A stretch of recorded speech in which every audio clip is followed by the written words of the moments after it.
राधा एक बेहद खूबसूरत पर गरीब लड़की थी। जो भी उसे देखता देखता ही रह जाता।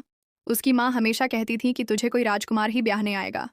ये सुनकर राधा हंसकर कहती, माँ, इन टूटी फूटी गलियों में और खस्ताहाल मकानों में लड़कियों को ब्याहने राजकुमार नहीं आते, बल्कि बूढ़े मर्द आते हैं जो अपनी जिंदगी को रंगीन बनाने के लिए औरत के ख्वाबों के सारे रंग चुरा लेते हैं। सारी सच्चाई जानने के बाद भी कहीं न कहीं दिल में एक उम्मीद थी। तभी तो वो चुपके चुपके किसी राजकुमार के सपने देखने लगी थी। और फिर भगवान की कृपा से एक बिचौलिन, जिसे हम आमतौर पर मैच मेकर कहते हैं, न जाने कहाँ से यह राजकुमार ढूंढ लाई। रिश्ता आया, बात पक्की हुई और राधा विदा होकर अपने शहर के घर आ गई।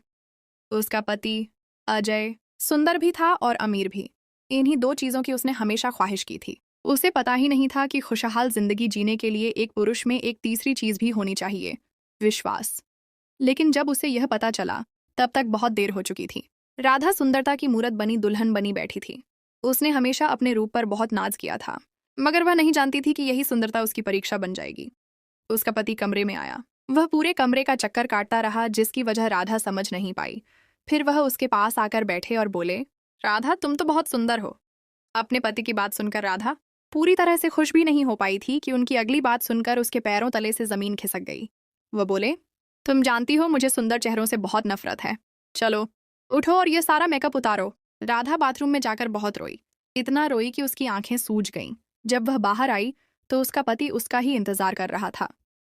वह उठकर उसके पास आए, उसकी ठुड्डी हाथ में पकड़कर उसका चेहरा ऊपर उठाया और बोले, बहुत रोकर आई हो तुम। लगता है पीछे रह जाने वाले बहुत आशिक याद आ रहे हैं तुम्हें। यह सुनकर राधा अवाक रह गई। वह अपनी सफाई में कुछ न बोली। फिर यह तो रोज का काम ही बन गया। उसका पति सारा दिन उसमें दोष तलाशता रहता। जब वह ऑफिस जाता तो उसकी बुआ की बेटी सिमरन उसके पीछे पड़ी रहती। अजय ने राधा के सजने संवरने पर पाबंदी लगा दी थी, लेकिन उसे सजने का बहुत शौक था। जैसे ही उसका पति ऑफिस जाता, वह खूब तैयार होती। उसकी सास भी उसके शौक पर मुस्कुरा देती थी, लेकिन उसे बड़ी अजीब नजरों से देखती रहती थी। राधा भी उन्हें जलाने के लिए खूब भड़कीले रंग के कपड़े पहनकर उनके सामने आती। वीडियो पर आगे बढ़ने से पहले, यदि आपने हमारे चैनल को सब्सक्राइब नहीं किया है तो कृपया सब्सक्राइब करें और उसके बगल में घंटी को चालू करें। एक दिन वह रोज की तरह तैयार हो रही थी कि उसका पति ऑफिस से जल्दी लौट आए। राधा के तो होश ही उड़ गए। उसे यूं सजा संवरा देखकर उसका पति तो जैसे पागल ही हो गए थे। उन्होंने पूरे घर की तलाशी ली, रसोई, बाथरूम, स्टोर रूम, यहाँ तक कि छत भी देख ली। फिर बेडरूम में घुसकर बेड के नीचे, दरवाजों के पीछे कुछ तलाशने लगे। राधा ने तंग आकर पूछ ही लिया कि किस चीज को ढूंढ रहे हैं। वह चिल्लाकर बोले, तुम्हारे प्रेमी को। यह सुनकर वह तो गिर पड़ी। उसे तब समझ में आया कि वह ऐसी बहकी बहकी बातें और हरकतें क्यों करते हैं। उन्हें तो शक की बीमारी थी। उसने सिमरन की ओर देखा। वह बड़े मजे से मुस्कुरा रही थी। राधा जान गई थी कि इस सब के पीछे सिमरन का हाथ जरूर है। उसने रो रो कर उन्हें अपनी पवित्रता का यकीन दिलाया, मगर वह उसकी एक न सुनते। वह अक्सर उससे कहते थे कि तुम इतनी सुंदर हो, न जाने कितनों को पीछे लगाया हुआ है। यानी उसकी सुंदरता ही उसकी सजा थी। अगर वह एक सामान्य चेहरे मोहरे की लड़की होती तो शायद वह उस पर कभी शक न करते। उसके पति ने उसके लंबे नाखून कटवा दिए।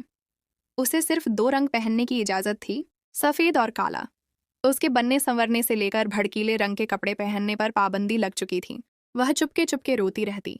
माँ का घर, पुराना मोहल्ला सब बहुत याद आता था, लेकिन उसने भी कसम खा रखी थी कि अपने पति को अपनी बेगुनाही का यकीन दिलाकर ही रहेगी। उसने खुद को उनके रंग में ढाल लिया था। उनकी शादी के बाद से इतने अजीब वाक़े हुए थे कि वे एक दूसरे को समझ ही न सके। राधा को अपने पति की रोजमर्रा की दिनचर्या के बारे में कुछ भी पता नहीं था।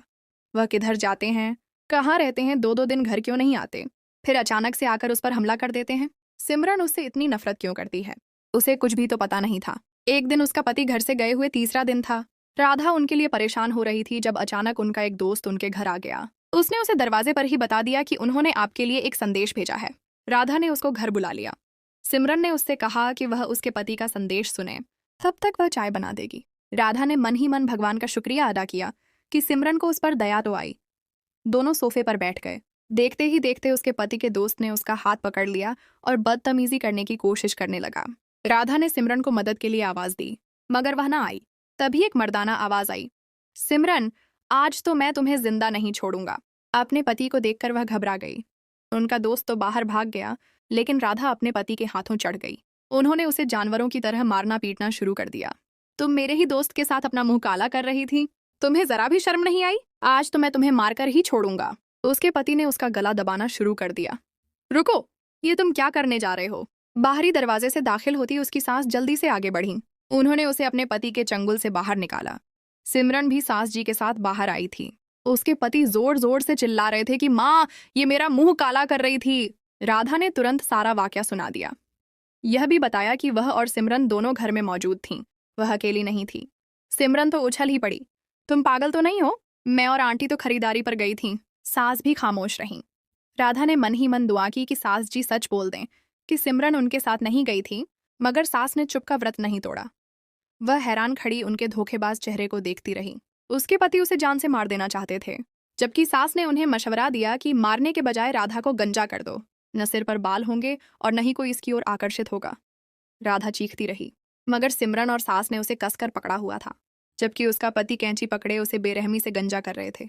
उसके बाल काटकर वे उसे लाउंज में फेंक कर अपने अपने कमरों में चले गए। वहीं रोते सिसकते न जाने कब उसकी आंख लग गई। रात ढल गई थी और राधा होश में आई। वह लुटी पिटी सी उठकर अपने कमरे की ओर बढ़ी, लेकिन कमरे से सिमरन और उसके पति की धीमी आवाजों ने उसके कदम रोक लिए थे। अजय, मैं तो पहले दिन से ही तुम्हें कह रही थी कि इस लड़की पर विश्वास न करना। ये लड़की अच्छे चरित्र की नहीं है। राधा को सिमरन की बातों से अजीब सी घबराहट हुई थी। वह उसका घर उजाड़ना चाहती थी। वह खामोशी से वापस लौट आई। उसे पता चल चुका था कि इस घर में उसके खिलाफ बहुत बड़ी साजिश हो रही है, मगर क्या, यह वह जान नहीं पाई। उसका पति, सिमरन या सास, इन तीनों में से उसका दुश्मन कौन था? उसने उनके धोखेबाज चेहरों से नकाब हटाने का फैसला कर लिया था। वह अपने पति पर कड़ी नजर रखने लगी थी, लेकिन कोई सुराग उसके हाथ नहीं लगता था। वह बहुत मानसिक उलझन में थी। शीशा देखती तो ऐसा लगता जैसे वह पागल खाने से भागी हुई है। सिर मुंडा हुआ, चेहरे पर जगह जगह जख्मों के निशान। वह सारा सारा दिन रोती और भगवान से मदद मांगती रही। एक दिन सास और सिमरन दोनों खरीदारी पर गई हुई थीं। उनके जाते ही वह उनके कमरों की तलाशी लेने के लिए बढ़ी, मगर दोनों के कमरों पर ताले लगे थे। उसे बहुत निराशा हुई, लेकिन उसने हिम्मत नहीं हारी। वह अपने कमरे में आकर हर चीज का अलग कोण से जायजा लेने लगी। कपड़ों की अलमारियां तक उसने खाली कर डाली थीं। अलमारियों को ताले लगे हुए थे। दीवार में लगे फोटो फ्रेम्स को उतार उतार कर देख रही थी, जब एक बड़े से फ्रेम के पीछे से सास की तस्वीर निकली। वह उनकी जवानी के दिनों की तस्वीर थी। हाथ में एक छोटा सा बच्चा थामे वह किसी पुरुष के साथ खड़ी थी, मगर ये पुरुष तो उसके पति के पिता नहीं थे। लाउंज में सास की जिस पुरुष के साथ तस्वीर लगी थी, वह तो कोई और था। इस तस्वीर के अंदर जरूर कोई न कोई राज होगा। उसे लगा कि उसने वह तस्वीर नहीं, कोई बहुत बड़ा सुराग ढूंढ निकाला है। सब कुछ वैसा ही करके उसने फ्रेम सेट किया और खुद को सामान्य जाहिर करने लगी। उसका पति हमेशा की तरह घर में आया और हर चीज की तलाशी लेने लगे। उन्होंने उससे मोबाइल तक छीन लिया था। वह उसका पति था, मगर अब उसे उनकी वजह से नफरत हो गई थी। वह उसके पास आकर बैठते तो उसकी सांस रुकने लगती थी। बाहर से तो सब कुछ सामान्य था। एक पति जो थोड़ा शक्की था, शक में पत्नी पर कभी कभार हाथ भी उठा लेता था। एक माँ और उसकी बहन की बेटी जो अपने काम से काम रखती, मगर सब कुछ इतना भी सामान्य नहीं था जितना नजर आता था। पर्दे के पीछे बहुत से राज छिपे हुए थे। एक रात उसके पति को फिर से शक का दौरा पड़ा। उन्होंने उसे मार पीट कर कमरे से निकाल दिया। राधा लाउंज में सोफे पर आकर लेट गई। आधी रात गुजरी होगी जब उसने सिमरन को अपने कमरे से निकलकर उसके पति के कमरे की ओर बढ़ते देखा था। उस रात उस पर यह खुलासा हुआ था कि सिमरन उसकी और उसके पति की लड़ाई के बाद उनके नजदीक होने की कोशिश करती है, लेकिन वह सिमरन से ज्यादा खुलकर बात नहीं करते थे। सिमरन के जाते ही राधा भी दरवाजे से चिपक कर खड़ी हो गई। अंदर से उसके पति और सिमरन की आवाजें आ रही थीं। अजय, इस राधा को कब तलाक दोगे? जान छुड़ा लो इस बदकिरदार लड़की से। सिमरन, तुम नहीं जानती मेरे लिए यह सब इतना आसान नहीं है। मैं राधा को ऐसे नहीं छोड़ सकता। वह बदकिरदार है, यह मानने को मेरा दिल नहीं मानता।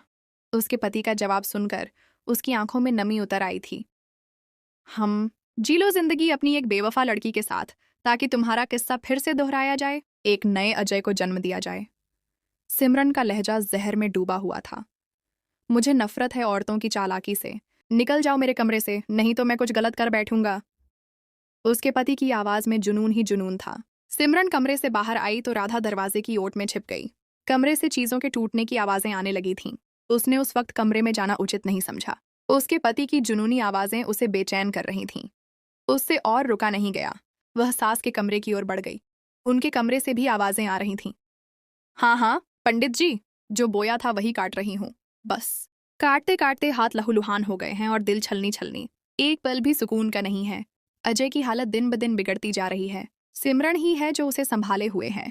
मुझे तो लगता है कि अगर सिमरन यहाँ मेरे पास न होती तो अब तक अजय मेरे खून से अपने हाथ रंग चुका होता। सास की बातें सुनकर राधा बहुत डर गई। वह जल्दी से सोफे पर गिर गई। अगली सुबह हवेली में अजीबोगरीब गतिविधियां होती रहीं।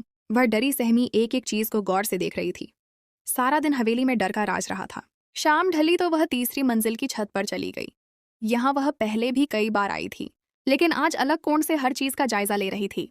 तभी किसी के चीखने चिल्लाने की आवाजें आने लगीं। वह आवाजें नीचे लाउंज से आ रही थीं। वह उसके पति ही थे। चलो शुक्र है मैं इधर थी, वरना आज फिर मेरी दुर्दशा बनती। अब तो सास के भी चीखने की आवाजें आने लगी थीं। वह जल्दी से नीचे आई, लेकिन अब सब कुछ सामान्य हो चुका था। वह कमरे में आकर बैठ गई। उसे बहुत रोना आ रहा था, लेकिन अपने पति की मौजूदगी में रो न सकी। वह बड़े मजे से टीवी देख रहे थे। उसके पति का मोबाइल बजा। वह कॉल पर किसी के साथ बात कर रहे थे। वह बड़े परेशान थे। बाहर की ओर भागे। राधा ने खिड़की से उन्हें गाड़ी में बैठकर घर से जाते हुए देखा। उसने जल्दी से अलमारी खोली। सेफ का ताला नहीं लगा हुआ था। सबसे पहले जिस चीज पर उसकी नजर पड़ी वह उसके पति का पहचान पत्र था। मगर यह क्या? पहचान पत्र उसके पति का था। शक्ल भी उन्हीं की थी, मगर वहां दर्ज नाम जयंत शर्मा था। यानी उसके पति ने अपना असली नाम भी सबसे छिपा कर रखा था। वह ऐसा क्यों कर रहे थे, ये वह नहीं जानती थी। उसके पति का सेफ पैसों से भरा पड़ा था। इसके अलावा उसे और कोई सुराग न मिला। वह इतना तो जान गई थी कि उसके पति सिमरन और सास धोखेबाज हैं, लेकिन उनकी सच्चाई उससे अब तक छिपी हुई थी। उन सबके सामने वह लाचार बेचारी राधा थी, जिससे उनको कोई खतरा नहीं था। मगर वे नहीं जानते थे कि असली खतरा ही वह है। उसने उनको बेनकाब करने के लिए हर हद से गुजरने का फैसला किया था। उसे अपनी जान की परवाह नहीं थी। शाम को जब बावर्ची खाना बनाकर चला गया तो उसने खाने में नींद की गोलियां डाल दीं। ऐसा करते हुए उसके हाथ बुरी तरह से कांप रहे थे, लेकिन वह कर गुजरी। उन तीनों ने रात का खाना बड़े शौक से खाया था। कुछ देर बैठे वे राज की बातें करते रहे, फिर उठकर अपने अपने कमरों में सोने के लिए चले गए। राधा ने आधा घंटा इंतजार किया कि वे पूरी तरह से बेहोश हो जाएं। एक एक पल बड़ी मुश्किल से गुजर रहा था। घड़ी पर आधा घंटा जैसे ही गुजरा, वह सबसे पहले सिमरन के कमरे की ओर बढ़ी। वह बेसुध सो रही थी। उसने उसके कमरे का जायजा लेना शुरू कर दिया। एक एक चीज उसके हाथ कांप रहे थे। उसने सिमरन की अलमारी खोली। कपड़े बिखरे पड़े थे। उसने सेफ खोला। सेफ में उसकी तस्वीरें थीं। वह तस्वीरें देखकर हैरान रह गई थीं। एक तस्वीर में उसके साथ एक लड़का खड़ा था। वह लड़का जो उसने जिंदगी में नहीं देखा था। कभी कभी वह उसको आइसक्रीम खिला रही थी, तो कभी डिनर कर रही थी। खरीदारी करते हुए उसके साथ वह कपड़े भी पसंद कर रहा था। वह तो कांप ही गई थी।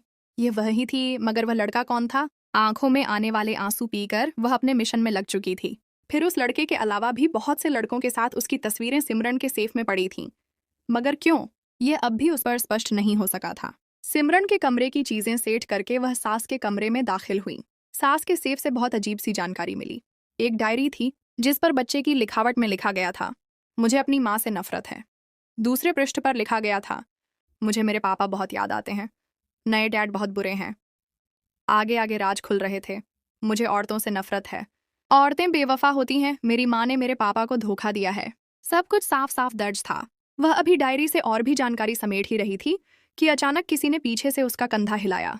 उसकी रीढ़ की हड्डी में सिहरन दौड़ गई। उसमें इतनी हिम्मत नहीं थी कि पीछे देख सके। वह पत्थर की मूर्ति बनकर बैठी रही। 2 हाथ आगे बढ़े, वह जमीन पर बिखरे हुए कागजातों को जल्दी जल्दी समेटने लगे। वह हाथ किसी और के नहीं, उसके पति के थे। उन कागजातों को सेफ में रखकर वह उसे बाजू से पकड़कर बाहर ले गए। कमरे का दरवाजा बंद करके उन्होंने फिर से उसका हाथ पकड़ा और उसे अपने कमरे में ले गए। उसकी हालत बिल्ली के शिकंजे में फंसे हुए कबूतर जैसी थी। वह उसकी हालत से मजे ले रहे थे। जान, मैं बिरयानी शौक से नहीं खाता। लगता है तुमने सारी नींद की गोलियां बिरयानी में डाल दी थीं। 1-2 गोलियां कीमे में भी डाल देनी थी ना। वह ठहाके लगाकर कह रहे थे। मैं तो कब से तुम्हारा इंतजार कर रहा था कि तुम कमरे में आओ, मैं तुमसे कुछ कहूं, कुछ तुम्हारी सुनूं। मगर तुम तो आज अनोखा काम ही कर गई हो। तुम्हें यह सब नहीं करना चाहिए था। वह अजीब अजीब बातें करते चले जा रहे थे। राधा बहुत घबराई हुई थी। उन्होंने उसे एक कुर्सी पर रस्सी के साथ बांध दिया था और खुद सोने चले गए। मुझे यकीन है तुम ये रस्सियां खोल नहीं पाओगी। तुम मुझे छोड़कर नहीं भागोगी। मेरे सिर में दर्द है, मुझे सोना है। उनकी बात सुनकर वह सारी रात रोती रही। भगवान से मदद की फरियाद करती रही। उसे नहीं पता था कि कल क्या होगा। प्रार्थना करते करते न जाने कब उसकी आंख लग गई। आंख तब खुली जब उस पर किसी ने ठंडा ठंडा पानी डाल दिया। उसके सामने सिमरन एक गुस्से वाली शेरनी बनी खड़ी थी। तुम्हारी हिम्मत कैसे हुई मुझे नींद की गोलियां देने की? वह उसके मुंह पर थप्पड़ मारकर चिल्लाती रही। फिर जब वह साइड पर हुई तो सास आगे बढ़ी। हाँ बेटी, क्या क्या जानकारी हासिल कर ली आपने? वह अपने धोखेबाज लहजे में बोली। वही जो तुम सबकी सच्चाई है। तुम सब मेरे दुश्मन हो, धोखेबाज हो। राधा चीख रही थी। आराम से, आराम से, ज्यादा चिल्लाओ नहीं, कुर्सी पर बंधी बैठी हुई हो, कुछ तो शर्म करो खुद पर। सास बोलती जा रही थी। देखो, इस डायरी से तुम्हें कितना सच पता चल गया होगा। मैं तुम्हें सब विस्तार से बताती हूँ, ध्यान से सुनना। लेकिन पहले इसके हाथ खोलो, इसे आजाद करो। उन्होंने उसके पति की तरफ इशारा किया। उसके पति ने उसके हाथों से रस्सियां खोल दी। सास आगे चलने लगी और उसे अपने पीछे आने का इशारा किया। राधा भी उनके पीछे चलती उनके बेडरूम में दाखिल हुई। सोफे पर बैठकर उन्होंने उसे भी बैठने का इशारा किया था। वह भी बैठ गई। वह बिना किसी भूमिका के शुरू हो चुकी थी। राधा बेटी, मुझे पता है तुम मुझसे नफरत करती हो। तुम्हें लगता है कि मैं चाहती हूँ कि मेरा बेटा तुमसे नफरत करे। वह बोलती जा रही थी और राधा खामोशी से सुनती रही। अजय को औरतों से नफरत अपनी माँ की वजह से हुई है, यानी मेरी वजह से। मैंने उसके बाप को धोखा दिया था। राधा उनकी बात सुनकर हैरान रह गई थी। मेरी और विवेक, यानी अजय के बाप, की प्रेम विवाह था। अजय के जन्म के बाद मैंने विवेक के दोस्त के साथ रिश्ते बढ़ा लिए। मैं इतना गिर गई थी कि हम हर रोज मिलने लगे थे। मैंने 6 साल विवेक को धोखा दिया। पुरुष बेवफाई की बू सूंघ लेता है। विवेक को भी मुझ पर शक हो गया था, मगर कोई सुराग उसके हाथ नहीं लग सका था। 6 साल की बेवफाई के बाद मैं थक गई थी। मैंने अजय की उंगली थामी और उसे लेकर घर से भागकर सीधे उसके दोस्त के घर आ गई। मैं यहाँ साल भर रही, फिर एक दिन हिम्मत करके तलाक के नोटिस विवेक को भेज दिए। 3 दिन बाद तलाक के कागजात के साथ एक खत भी आया था। उस पर लिखा था कि मैं तुम्हें कभी तलाक न देता, मगर तुम यह जो अपवित्र और पाप की जिंदगी जी रही हो, यह मुझे गवारा नहीं है। अब जिसके साथ भागी हो, शादी भी कर लेना। मैंने इद्दत पूरी की और शादी कर ली। न जाने वह खत कैसे अजय के हाथ लग गया था। उसने वह खत पढ़ लिया और बाप के शब्द उसके दिमाग में बैठ गए। वह मुझे अक्सर कहता था कि आप पाप की जिंदगी जी रही हैं, आपने मेरे बाप को धोखा दिया है। जैसे जैसे वह बड़ा होता गया, उसका जुनून बढ़ता चला गया। वह मेरी शक्ल भी देखना नहीं चाहता था। डॉक्टरों ने बताया है कि यह किसी की जान भी ले सकता है, इसलिए मैंने उसके सौतेले बाप यानी पंडित जी को लंदन भेज दिया था। अजय का असली नाम तो जयंत शर्मा था, मगर उसने अपना नाम भी बदल लिया। कहता है, इस नाम से तो मेरा बाप पुकारता है। सास बताती जा रही थी और रोती जा रही थी। उसकी बिगड़ती हालत के मद्देनजर मैं सिमरन को यहाँ ले आई। सिमरन और अजय की खूब दोस्ती है। अगर सिमरन ना होती तो मैं अब तक जिंदा ना होती। और जहां तक बात है तुम्हारा सिर मुंडवाने की, वह मैंने तुम्हारी जान बचाने के लिए ये सब किया था, नहीं तो अजय तुम्हें जान से मार देता। मैं जानती हूँ अपने अजय को। सास खामोश हुई तो राधा बोली, और वह जो मेरी नकली तस्वीरें बनाई गई हैं तरह तरह के लड़कों के साथ, वह? सास उसकी बात सुनकर हैरान रह गई। कौन सी तस्वीरें? वही जो सिमरन के सेफ में पड़ी हैं। राधा ने गुस्से से कहा, ऐसी तो कोई तस्वीरें हैं ही नहीं।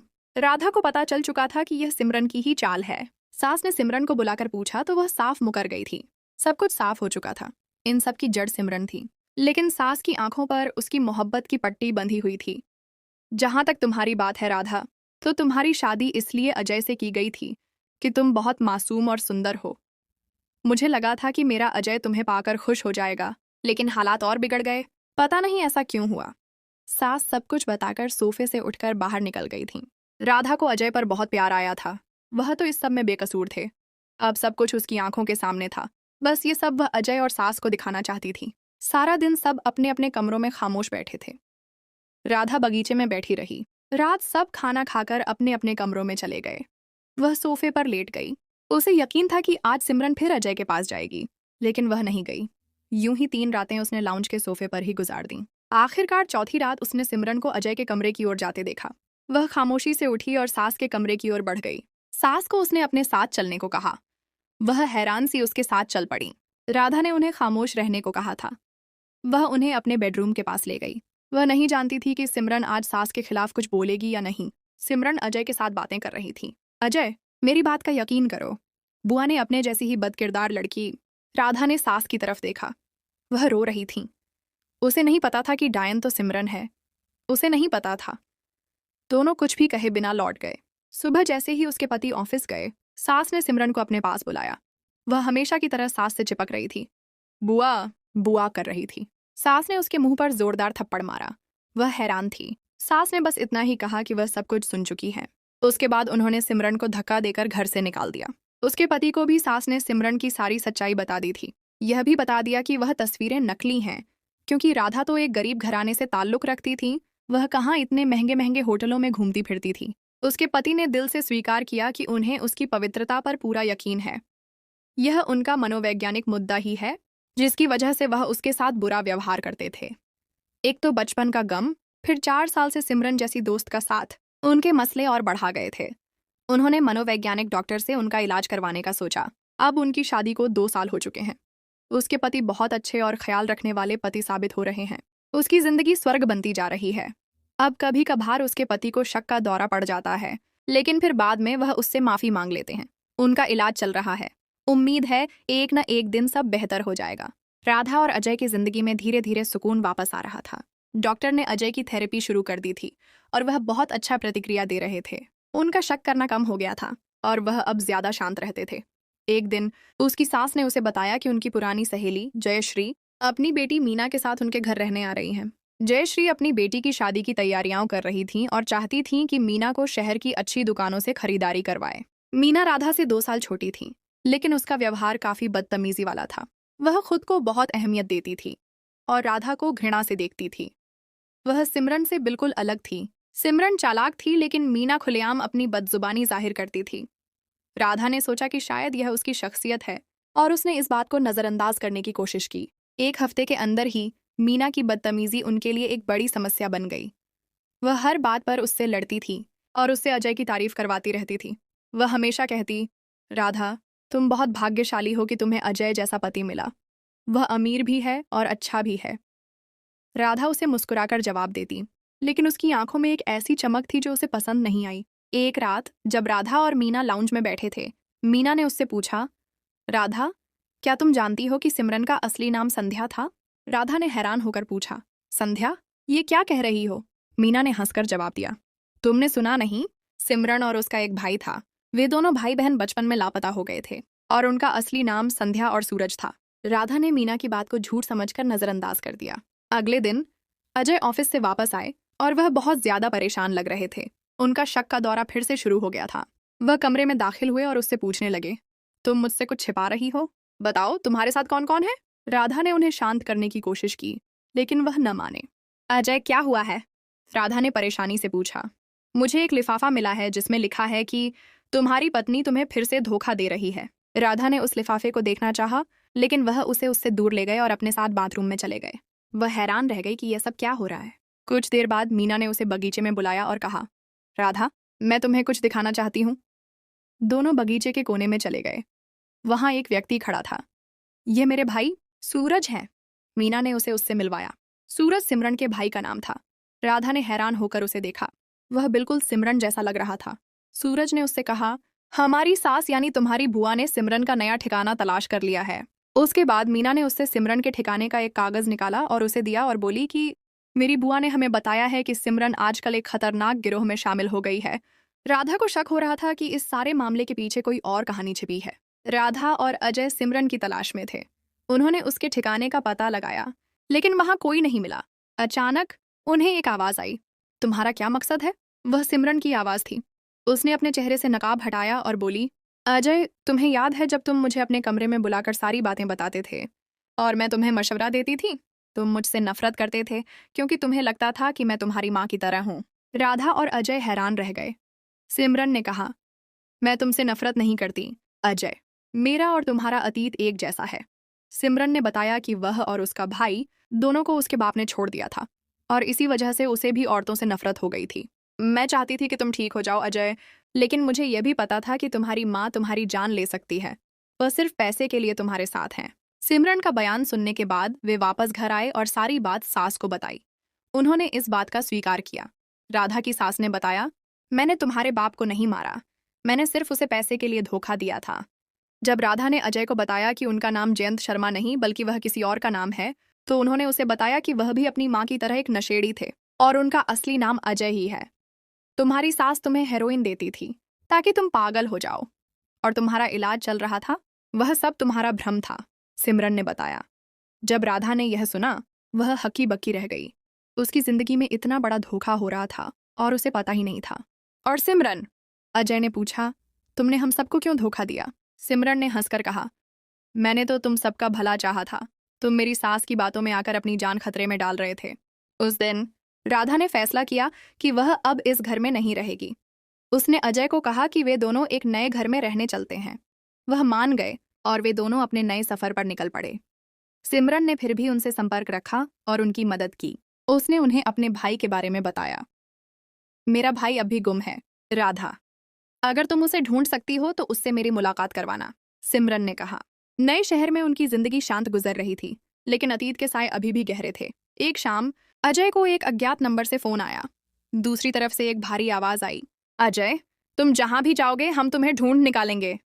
अजय घबरा गए और तुरंत फोन बंद कर दिया। वह कुछ देर परेशान रहे, फिर राधा को सारी बात बताई। मुझे लगता है यह पंडित जी का कोई आदमी था, अजय ने चिंता से कहा। उन्होंने हमें धमकी दी थी। पंडित जी? अजय के सौतेले बाप लंदन से वापस आ गए थे और सास ने उन्हें बताया था कि वह बहुत नाराज हैं। उन्हें अपनी दौलत और जायदाद वापस चाहिए थी, जो सास ने अजय के नाम कर दी थी। उन्होंने इस धमकी को गंभीरता से लिया और अपनी सुरक्षा बढ़ा दी। उन्होंने घर में सुरक्षा कैमरे लगवाए और दरवाजे पर ताला मजबूत किया। लेकिन अजय का डर कम नहीं हो रहा था। वह हर वक्त किसी अनजान खतरे के बारे में सोचते रहते थे।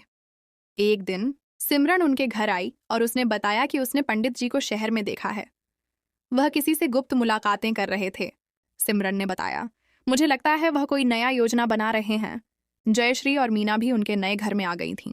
मीना का व्यवहार अब पहले से बेहतर था। वह राधा से ईर्ष्या करने के बजाय दोस्ताना अंदाज में पेश आती थी। एक शाम जब दोनों रसोई में काम कर रही थीं, मीना ने राधा से धीरे से पूछा, राधा, क्या तुम्हें लगता है कि सिमरन पर भरोसा किया जा सकता है? राधा ने हैरान होकर मीना की ओर देखा। क्यों, क्या हुआ? मीना ने जवाब दिया, मुझे कुछ अजीब लग रहा है। मैंने सिमरन को कई बार फोन पर किसी से झगड़ते हुए सुना है। वह किसी सूरज का जिक्र कर रही थी और कह रही थी कि वह उसकी वजह से मुसीबत में है। राधा को तुरंत याद आया कि सिमरन के भाई का नाम भी सूरज था। क्या मीना ने गलत सुना था या वाकई कोई और सूरज भी था जिससे सिमरन परेशान थी? अगले दिन राधा ने इत्तेफाक से मीना को किसी से फोन पर बात करते सुना। उसकी बातें सुनकर उसे ऐसा लगा जैसे उसका व्यवहार सिर्फ एक नाटक था। वह किसी से कह रही थी, मैं उन पर नजर रखे हुए हूँ, जैसे ही मौका मिलेगा हम अपना काम तमाम कर देंगे। राधा समझ गई कि मीना के बदलते हुए व्यवहार के पीछे कोई गहरी साजिश छिपी है।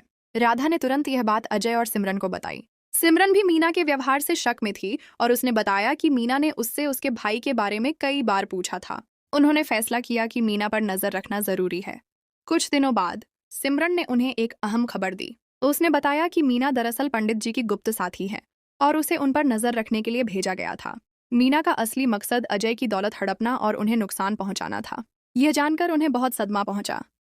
जयश्री भी इस साजिश में शामिल थी या नहीं, यह वे नहीं जानते थे, लेकिन मीना का धोखेबाज चेहरा अब उनके सामने आ चुका था। एक शाम मीना ने अजय को एक पेय पदार्थ पेश किया।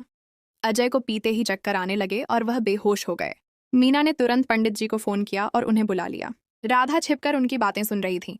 पंडित जी ने मीना से कहा, तुमने अच्छा काम किया, अब इसे ऐसी जगह ले चलो जहां कोई इसे ढूंढ न सके। राधा समझ गई कि अब उन्हें तुरंत कोई कदम उठाना होगा। उसने सिमरन को फोन किया और सारी स्थिति बताई। सिमरन तुरंत पुलिस को लेकर उनके घर पहुंच गई। जब पुलिस उनके घर पहुंची तो मीना अजय को गाड़ी में डालकर ले जाने की तैयारी कर रही थी। पुलिस ने उन्हें रंगे हाथों पकड़ लिया। पंडित जी भी मौके पर मौजूद थे और उन्हें भी गिरफ्तार कर लिया गया। जांच के दौरान ये बात सामने आई कि पंडित जी ने मीना को अजय से शादी करने और उसकी दौलत हासिल करने के लिए भेजा था। मीना ने अजय को नशीली दवा देकर बेहोश किया था ताकि वह उसे अगवा कर सके। जयश्री ने बताया कि वह इन सब साजिशों से बेखबर थी। वह अपनी बेटी की सच्चाई जानकर बहुत शर्मिंदा थीं। इस घटना के बाद अजय और राधा ने एक बार फिर अपनी जिंदगी को संभाला। सिमरन उनके साथ रही और उनकी मदद करती रही।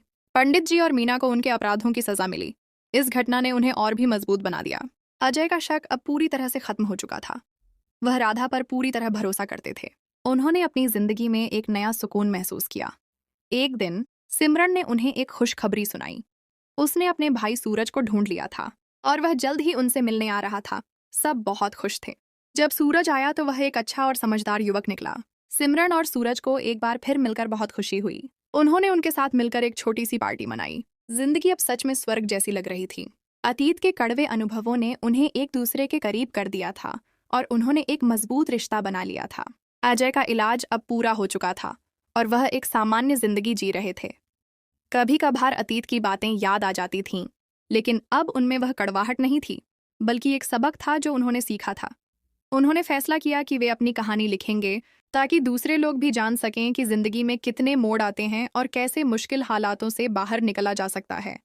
उनकी कहानी प्यार, धोखे, नफरत और माफी की एक ऐसी दास्तान थी जिसका अंत आखिरकार खुशी पर हुआ और इस तरह उनकी जिंदगी एक नए और खुशहाल मोड़ पर आकर खत्म हुई।